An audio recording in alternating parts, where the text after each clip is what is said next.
this is the issue that the Concord Coalition was formed to address. So, yes, I do feel a particular responsibility to advance the cause, and things like this, like today's hearing, are just a great opportunity to do so. They don't come along all the time.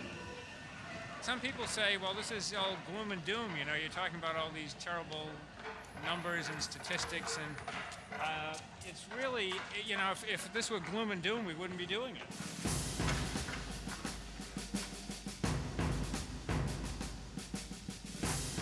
It's a lot like dieting. A budget is a diet. The only way you can really lose weight is to get more exercise or to eat less. There are really only two ways that you can balance a budget. You can cut spending or you can raise taxes. And people don't necessarily like those hard choices, so they look for easy solutions.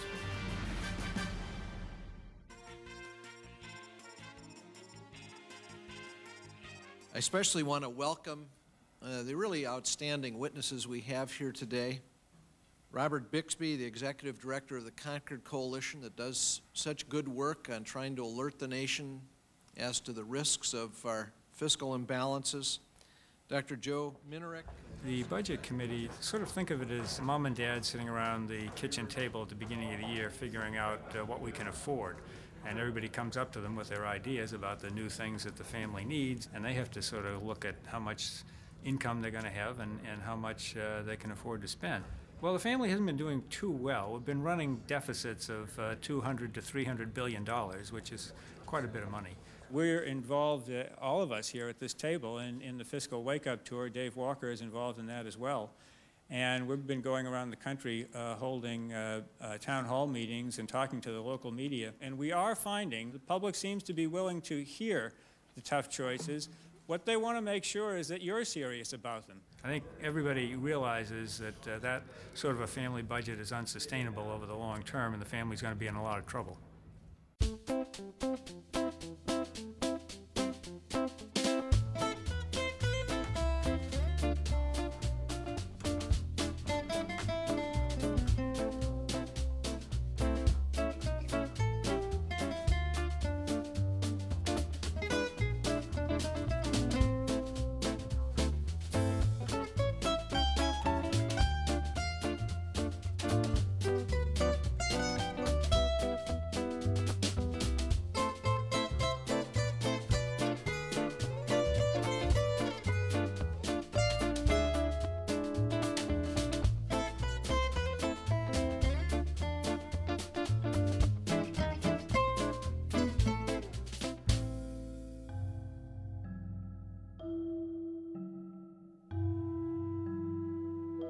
In the last 40 years, we've had 35 budget deficits and only 5 budget surpluses. But remember, we've been running large annual surpluses in our Social Security program for years. These surpluses are spent every year to help pay other bills in the federal government. Without the Social Security surpluses, our real track record on deficits looks a whole lot worse. This is something that's utterly unsustainable, and remember, all of that has happened before the baby boomers retire. And the baby boomers are not a projection. They're born, they're out there, they're going to be eligible for Social Security and Medicare, and yet we can't pay our bills now. In less than 10 years, Social Security will be paying out more than it takes in, and will only get worse as baby boomers retire in larger and larger numbers.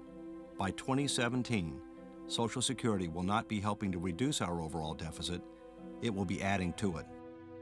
Our enormous Medicare deficits and other federal spending that also lie ahead will only make this situation worse. The only issue that's more severe than this would be the idea that an Islamic fundamentalist would get his hands on or her hands on a nuclear weapon and use it against us. Beyond that, there's nothing that's more severe than this. This issue represents the potential fiscal meltdown of this nation, and it absolutely guarantees, if it's not addressed, that our children will have less of a quality of life than we've had, that they will have a government they can't afford, and that we will be demanding so much of them in the area of taxes that they will not have the money to send their kids to college or buy that home or just live a good quality of life. Obviously, if the public doesn't understand there's going to be no sense of urgency and no pressure on our colleagues or the White House to act. I thank this panel and will stand in adjournment. Right now, if you look at the federal budget, it's running a deficit, and it will probably run a deficit for the next several years. Those deficits are not off the charts. We've been there before. But what is really worrisome is the longer run future. If you look at just 3 programs, Medicare, Medicaid, and Social Security, the spending for those programs under current rules will rise very rapidly over the next few years, indeed for the foreseeable future. Longevity increases and rising medical care spending are symptoms of being a rich country. However, we've got to do something about it. Unless we're willing to raise taxes and keep on raising them, or close down the rest of the federal government, we've got a very big problem staring us in the face. Jefferson went on record saying that it was immoral for one generation to load up the next generation with debt. In private life, we don't do that. A person goes to his grave and his debts go with him, more or less. But in public, we do. In public, we have the system whereby one generation can spend money before it's been earned. And it spends the money, and then somebody's got to pay that money in the future, and that somebody is the next generation. To me, that is an immoral situation, and it's not just immoral, it's just fundamentally wrong and mean for one generation to spend the next generation's money.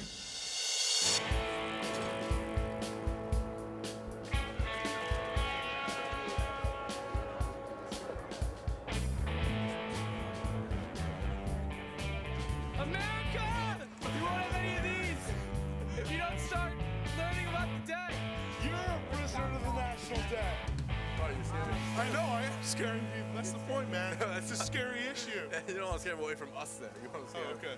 When we thought of the idea of starting CYA, the goal was to be the face of the generation that's going to be affected by the national debt and to kind of try to put a human touch to it. All I gotta say is talk to your congressman, talk to your senator, talk to the GD president. I'm coming to you. We gotta fix this problem. It stinks. You know, our parents talk our ears off from the time we're 10 about financial responsibility. This is what you have to do. Don't get into credit card debt. You have to pay for what you buy. You have to save your money. And then the politicians who are supposed to represent your values and represent what you want, they aren't doing the same thing. They're telling you one thing and doing another thing. Would you like to go on a date with me? No. Would you like to learn about the debt? Yes. You kind of want to look at them and say, how can you not realize that this is going to damage our future? I mean, this situation is comparable to my parents incurring serious credit card debt before I was born and through my entire lifetime, and then expecting me to pay for it at some point in the future. And that's insane. We're not playing. We're not in a play. We are serious. Whenever you talk to someone about the problem, they're always like, yeah, that's really interesting. That's awesome. That's about it. It's hard to really, really get kids inspired. But I think we're starting to do that. We're starting to get a lot of interest, especially with the 2008 election, and the youth starting to realize that they do have a voice, that kids are now starting to take the extra step. And that's really nice to see it. It sort of gives you hope.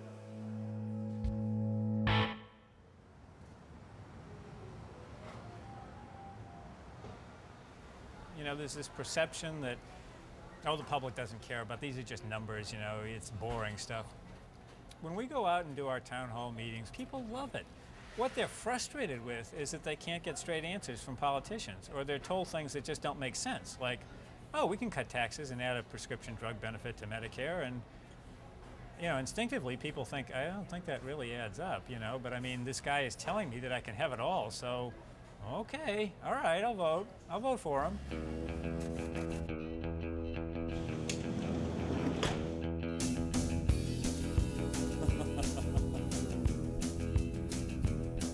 Well, you get your motor running, head out on a highway, looking for adventure and whatever comes in our way. Well, tonight I'm gonna make it happen, take the world in a love embrace, fire up all of my guns and explode into space. The Concord Coalition has never taken a position on big government versus small government. The point is we're running a completely schizophrenic tax and spending policy right now where we've got a big government spending program, a small government tax program, which is a recipe for deficits as far as the eye can see. You know, this isn't the most sophisticated chart you're ever going to see, but it illustrates the problem. My name is Scott Spradling. I am a political reporter for WMUR-TV, an ABC affiliate here in New Hampshire. BIXBY. Yankee frugality is alive and well here in New Hampshire, and when it comes to numbers and crunching the dollar signs, this is the state where this type of a dialogue makes a lot of sense. No one covers New Hampshire like we do. We're WMUR News 9. Now at 5 o'clock, a live look at the skyline. Off the top of my head, it's the type of story that we'll probably put into the middle of the newscast. It's a red meat dialogue, something that will try to just bring some attention to what this effort is, what the tour is, and I'm sure it'll get some moderate play in the news. And in other news tonight, man allegedly steals a diamond ring, then swallows it in front of police. Our Heather Hamill is live in Hollis tonight with quite a bizarre story. Heather? This $7,000 diamond engagement ring won't be going on anyone's finger anytime soon.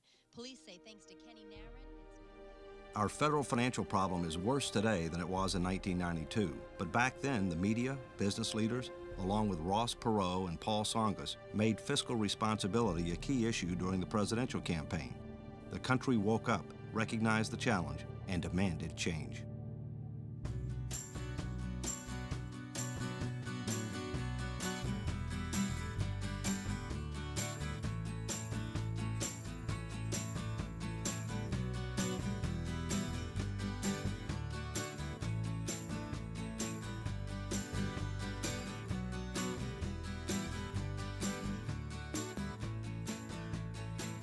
We come here today, Democrats and Republicans, to celebrate a true milestone for our nation.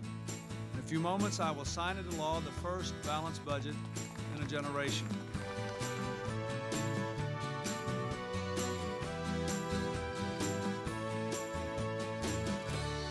The politics of sound fiscal policy are very difficult because the natural inertia in the political system, if you will, is toward federal programs, most of which are very useful.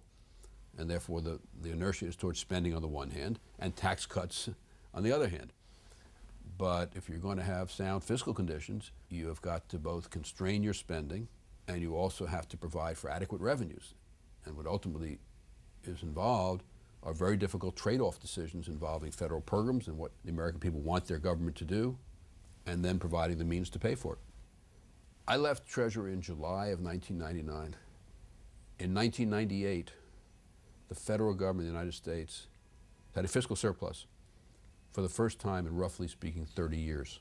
And the projections forward, based on the fiscal policies then in place, were for continued surpluses for long, long into the future. And I thought that what had happened, well, I don't want to say what I thought. What had happened was that a political coalescence had occurred or had developed around maintaining fiscal discipline, which is a very difficult thing to do politically because it requires spending constraint and adequate revenues. And I thought we were on that track. It happened this week, something few of us thought we'd ever see. The national debt clock was turned off at noon last Thursday, having outlived its purpose. While the national debt has hardly disappeared, it stands somewhere in the $5 trillion range, it is slowly winding down, having dropped by over $100 billion since the first of the year.